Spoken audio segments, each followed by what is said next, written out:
শীতলা পুজো অর্থাৎ ঠান্ডা উপোস। ঠান্ডা উপোসে আমাদের বাড়িতে সকলে আগের দিনের পান্তা ভাত খায়, আর আমি আর মামুনি আজকে উপোস করে রেখেছি। আজকের উপোসে কি কি করতে হয়, কি কি নিয়ম মানতে হয়, আমাদের এখানকার ঠাকুরের মন্দির সব কিছু শেয়ার করবো আজকে আপনাদের সাথে। তাই পুরো ভিডিওটি স্কিপ না করে দেখতে থাকুন এবং পাশে থাকুন।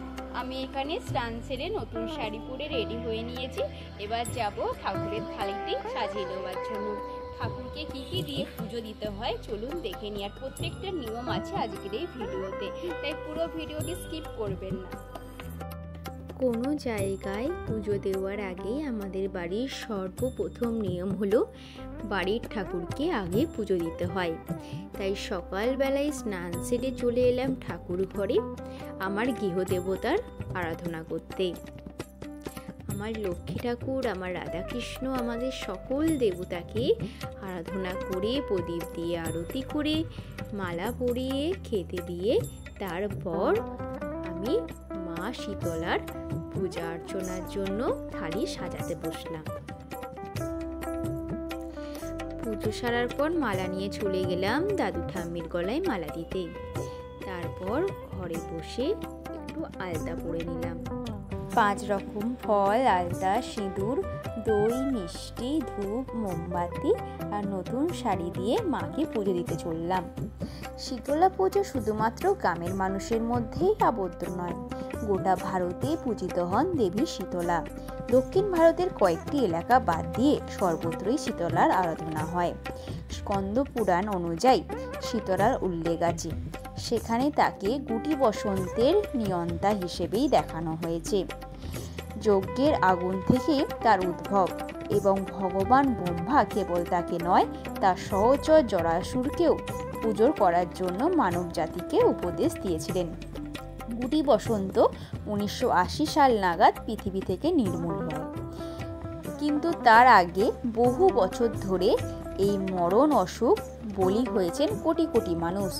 যারা প্রাণে বাঁচতেন তাদের শরীরের এই অসুখের ভয়াবহ দাগ রেখে যেত। অনেকের দৃষ্টিশক্তি হারাতো। প্রতিষেধক আবিষ্কারের আগে এই রোগ মানুষের ধর্মকেই আঁকড়ে ধরেছিলেন। শীতলা পুজো করলে গুটি বসন্তের প্রকোপ এড়ানো যায় বলেই বিশ্বাস করতেন সাধারণ মানুষ। আর এই গ্রামে আমাদের মানুষও তা বিশ্বাস করেন এবং এই শীতলা পুজো খুব বড় করে এবং সকল গ্রামবাসী মিলে পুজো করেন।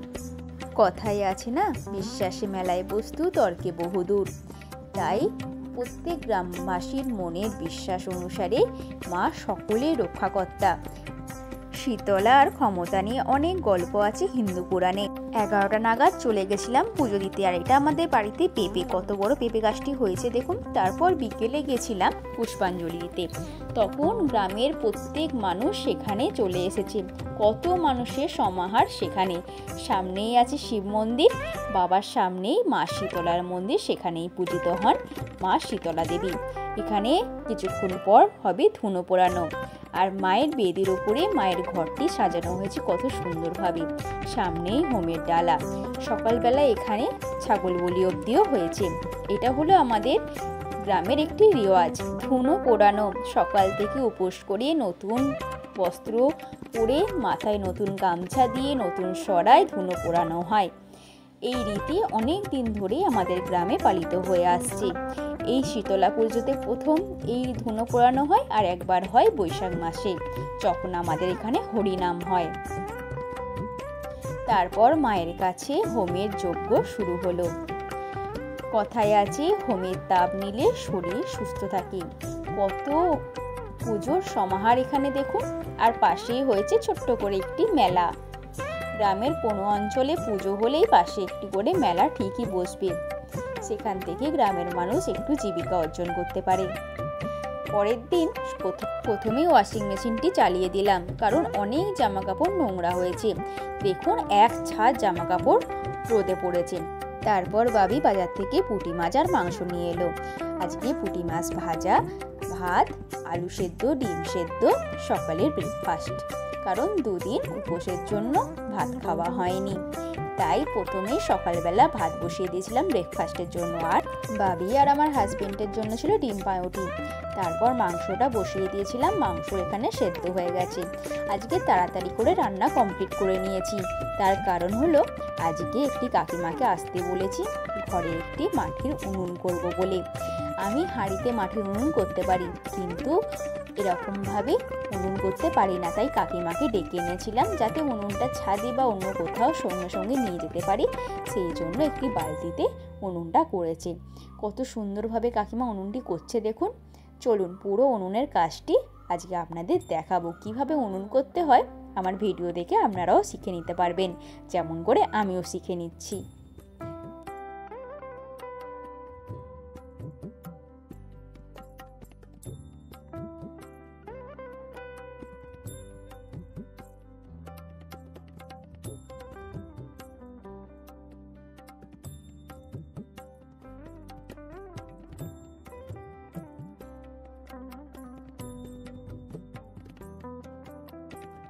উনুনটি তৈরি করার জন্য যে মাটিটি ইউজ করা হচ্ছে এটি কিন্তু ইঁদুরে খোঁড়া মাটি, অর্থাৎ জমিতে ইঁদুর যখন মাটির তলায় ঘর করে তখন ইঁদুরের ছোট ছোট দাঁত দিয়ে মাটিগুলিকে খুঁড়ে বার করে।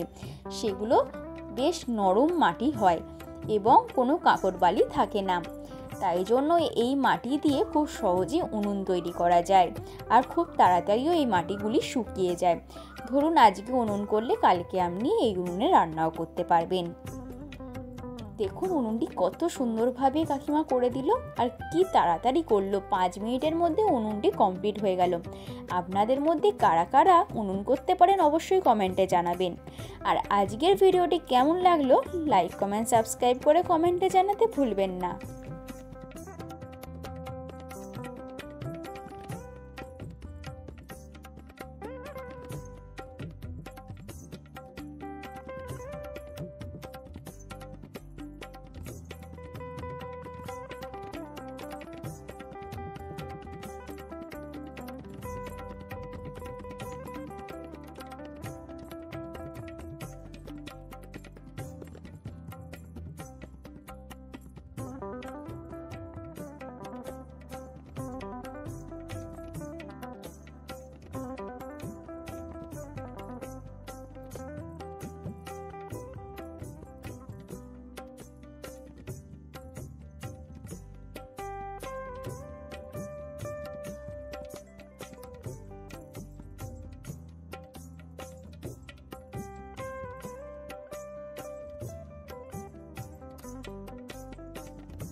পরের দিন এই উনুনেই আপনাদের রান্না করে দেখাবো।